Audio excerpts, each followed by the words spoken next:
G'day, welcome back to Project Brupeg, story of a sunken fishing trawler converting into a global expedition and research boat. After last week, welding in the panel on the side of the hull, Jess and I were both pretty knackered, so we decided to have a rest, actually do some light work on the boat, not necessarily stop, just do less heavy stuff, I suppose. So this week we're getting into some of the smaller jobs that we've had off the priority list for quite a while, but they still need to happen before we can launch. So let's get into it.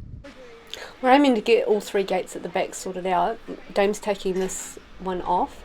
It's too closely fit, so we're going to cut it down. It's a little bit of an effort to get it out off those hinges. It's been there for a while. This is the back one, the transom. That's a double gate, and this one over here we need to size up for the first time.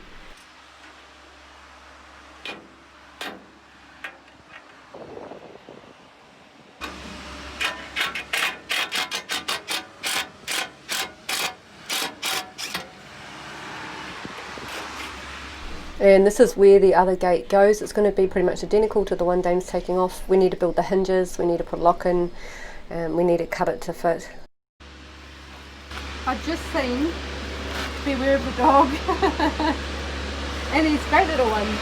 It's like a door latch, but it's called a flush pull, Dame's telling me. You see the mechanism at the back, and then this one has a thing there as well on this side. That little sign is what Bex gave us for Mish. Yeah. As a joke. Mish really wasn't that scary. As you would have seen in a previous episode, I've been working away on the gates. We've got two side ones and a back one. The two smaller ones make up the back transom gate. I've just got to finish grinding off the sharp edges that's been cut. These are all measured, about to be cut. These are the two side ones, and then once I've done that, tied them up, we'll sandblast and paint, get some hinges on there, get a lock on, and get them fitted back on the boat. These gates look terrible. They're banged up, they're old, they've got rusty bits out of them, but they'll tidy up fine. We're going to give them a really good coat of paint. What we decided was we're going to make aluminium gates because these are really too heavy to stay permanently on Brupeg.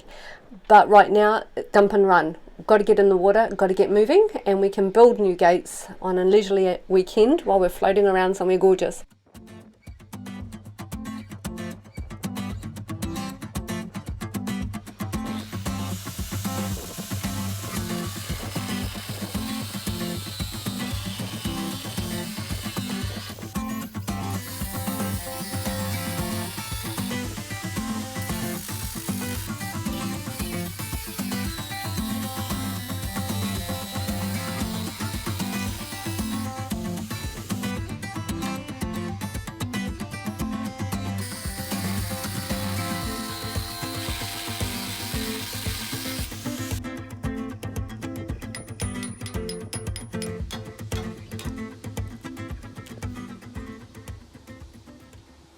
Thinking of you, Mish. It's a 1 year anniversary since our little man went. Yeah, my heart, oh my heart, only beats for you. Oh yeah, only beats for you. Only beats for you.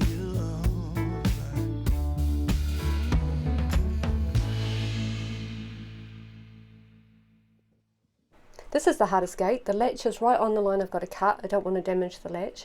We decided to size these down because we've had this up for about 1.5 years and it just kept sticking when we opened it. I've got to get round these hinges. I want to round them off a little bit, but I don't want to cut into them, so it's a little bit of concentration, but it'll be fine.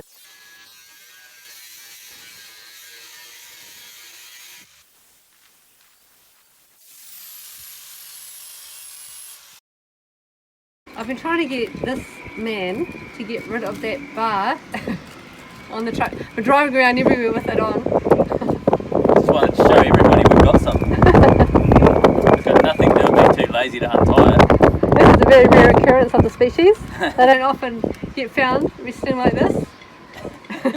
Shake off. It's 34 degrees today. Yeah. So work's kind of going, oh, you know what, fuck it, let's just have a sit. We're having a clean up, so you have to be in the sun and you're holding heavy things, and it's tiring, but we're getting there, we're almost done. Then we can start vacuuming and doing boat work. painting down the downstairs panel that we put in last week, and we're finishing the gates today. So, Yeah. Well, We're just tomorrow. waiting for it to warm up a bit so we can get into the gates. We're starting the process of emptying that room downstairs. This is what we're working with. It's kind of a bomb site. We've yet to put the rust kill onto the panel, but today the job is basically just to strip out all of the garbage and give this room pretty much a steam clean to make sure that it's awesome. These are the gussets that I made, so I've trimmed them up out of 6mm steel and welded them in. Wherever there was steel that was pretty weak, we just cut it out and replaced with new steel, so they're nice and strong now, and they're very much the same sort of shape as what the original were. This is a bit that people don't realise happens after a job, is clean up. We've got to vacuum, and then we've got to hot soapy wash, and then we've got to clear that, we've got to rinse that. We've got to wipe every surface, so in every area. We can't leave any dust because it blows around when the fans are on or when the ventilation's running, and it spreads around the boat and it causes rust. Every single bit of this will cause rust if we don't catch it. So, you know, the job is a big job, and then the cleanup is a really big job too. So we'll just get to it today. When we wake, hear the birds and see the sun. Side by side our fears are done. All the good times just begun.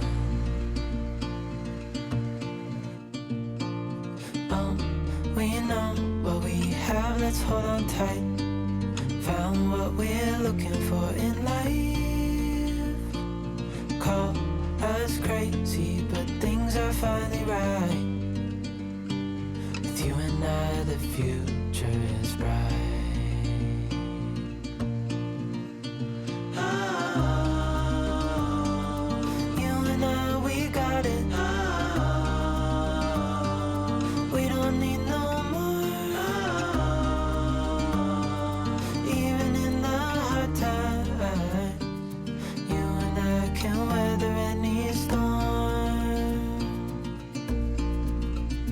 Before I sleep, hear the crickets, see the moon. Side by side and through. No limit to what we can do. Oh, we know what we have, let's hold on tight. Found what we're looking for in life. Call us crazy, but things are finally right. With you and I, the future is bright.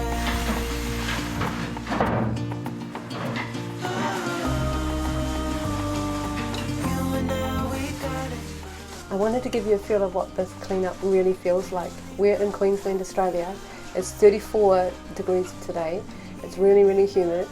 We're in a steel boat with sun on the side of the boat all day, and we're using hot water, so it was warm.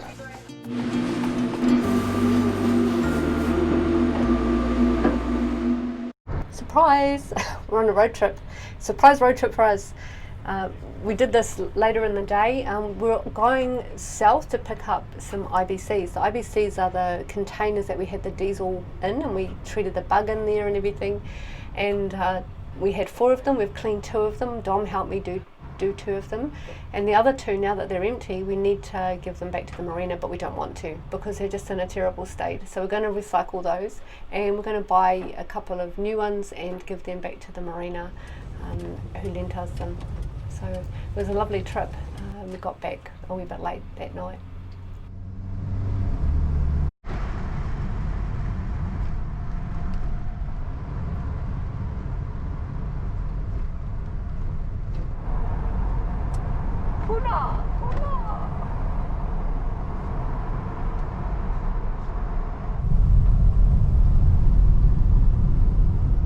A little bit of a nautical theme with this letterbox, anchor and crab.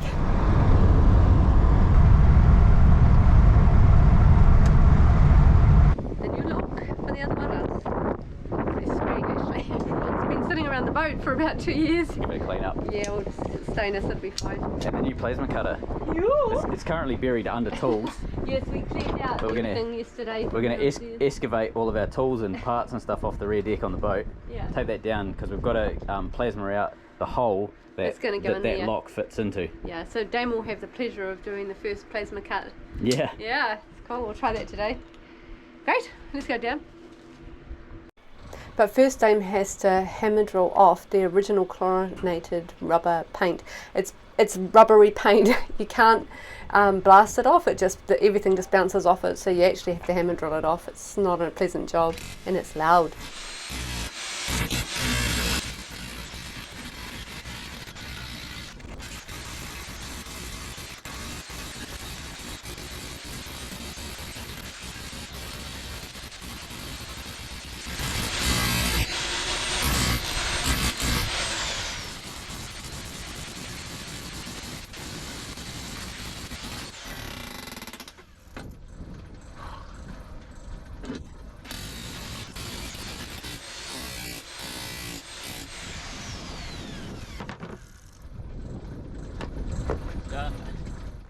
The shape of the door lock that we use for each of these gates, it's a little flush pull, and the back of it's a bit of a weird shape you can sort of see around here. So we use this rubber ring that goes on the back to determine how we get our shape. I find it easier to start a blind plasma cut if I just put a small hole in to start with, although with a pilot arc it's not necessary. We've decided just to sandblast around the edges, anywhere that's a wee bit rusty, get some rust kill on there and then get some etch on. It just saves a lot of work. It's good paint, it's nice thick paint that's on there. I don't want to get rid of it. It's certainly protective for the steel for a year or so. You can see our new IBCs that we've been and got. That stands for intermediate bulk container. Now that there is left to do is get rid of the old ones that got ruined with the diesel and the bug and everything. Someone in the yard's going to use it to just get rid of some old diesel. Get rid of that, and we're going to cut the other one down and take it to the recycling. If you've ever wondered what Dame thinks of as a good time, it's this. He's been waiting to do this now for 2 or 3 years.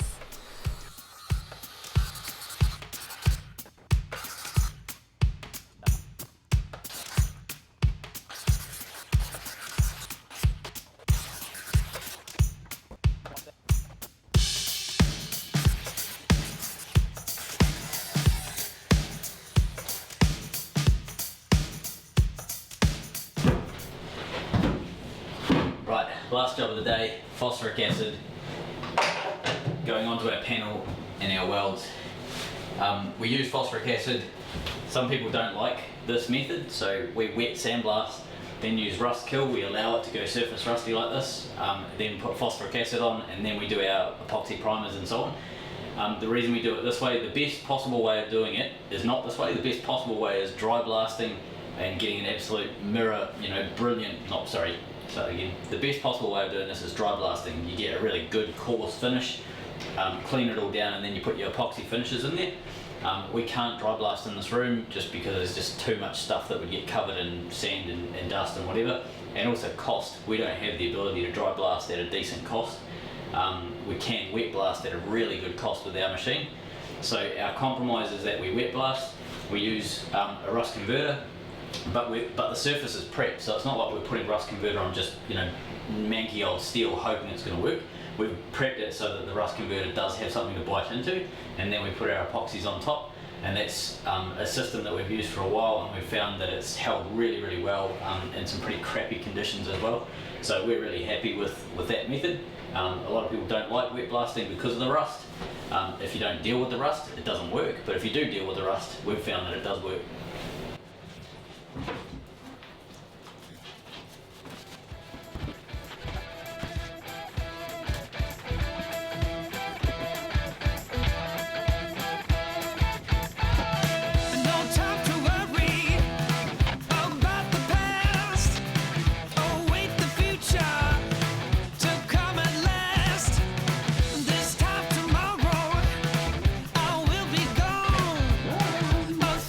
Memory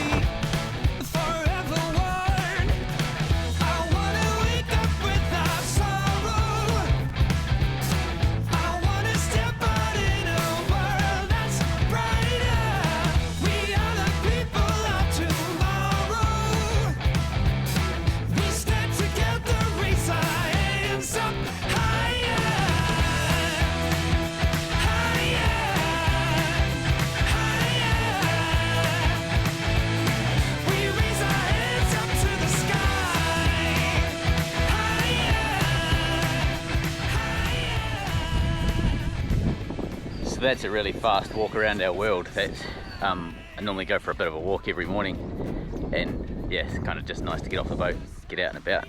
This is the raised hinge that Dame's working on.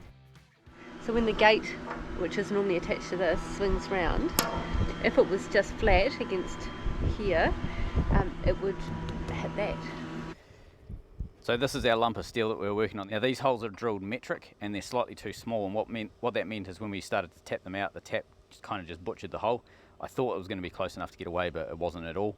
I went and got a new tap, nice sharp new tap. Came in a set of 3. They only had the 316 24 teeth tap, only came in a set of 3. And I bought a 532 drill. So the drill is the right size for that tap, and it's slightly bigger than the holes that we've already drilled, the metric holes we've drilled. Rule of thumb when you're tapping is you want to have your material thicker than the tap. So if you're doing, say, a 6mm tap, you want to have 6mm steel that you're tapping into, or preferably 8mm. The reason being is that way you've got enough teeth to hold on.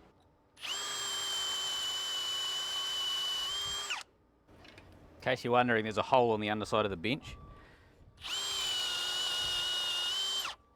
which allows me to go all the way through.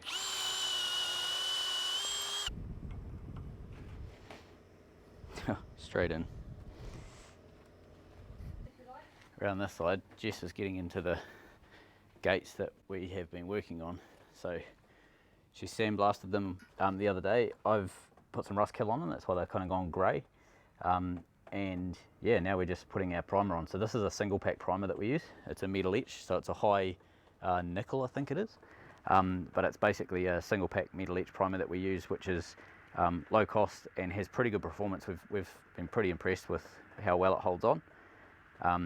And it's quite cheap, and the reason we're using this on these doors is they're going to be tossed in a year or two, so we don't need to throw our good 2-pack epoxy at it.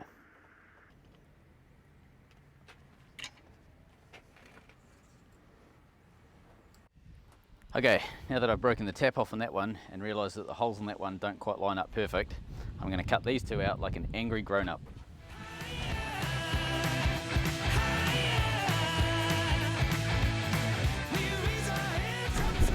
So while Jess gets stuck into another header, I'm sanding my hand. I'm finishing off the job she started the other day. This is the last of the paint, the undercoat layers going on for the gates. Just got to sand off this top coat here is a wee bit shiny, so we're getting rid of that so that we can just put another layer of etch over top of everything, and we're just going to basically build the layers up.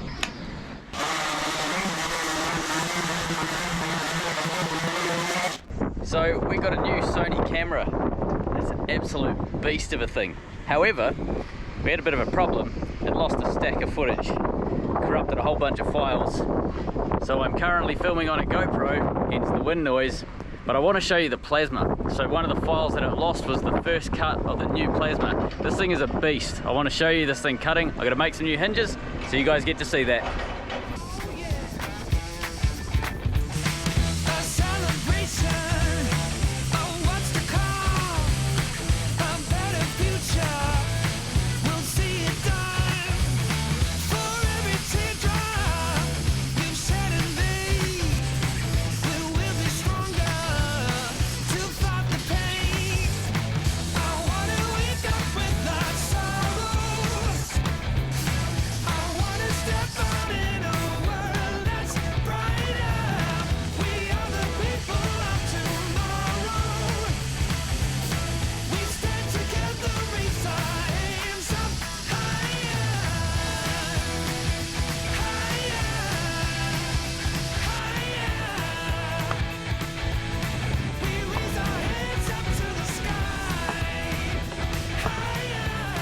I told you it was pretty awesome.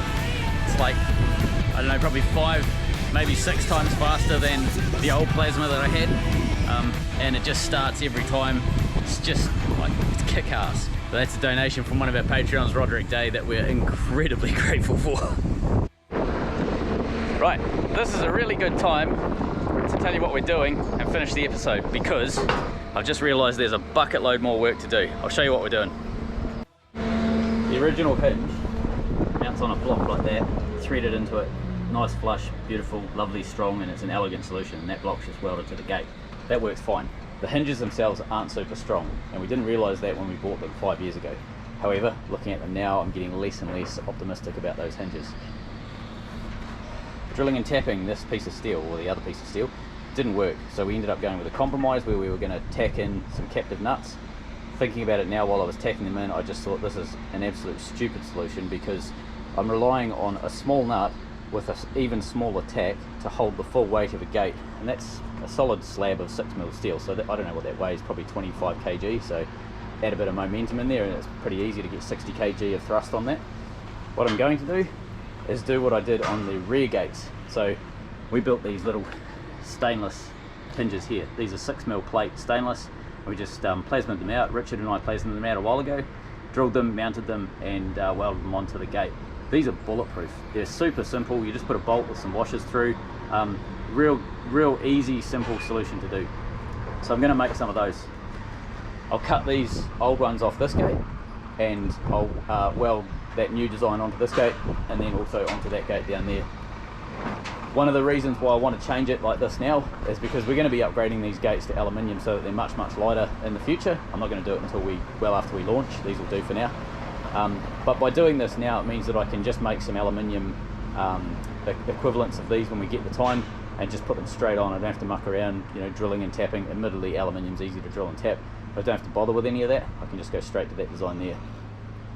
And this happened because basically we didn't have the tools that we needed to make the first job work, which in a way is a positive, because we would have ended up with a compromise that we had to live with for a while until we got annoyed with it enough so that we can go and modify it and create something good.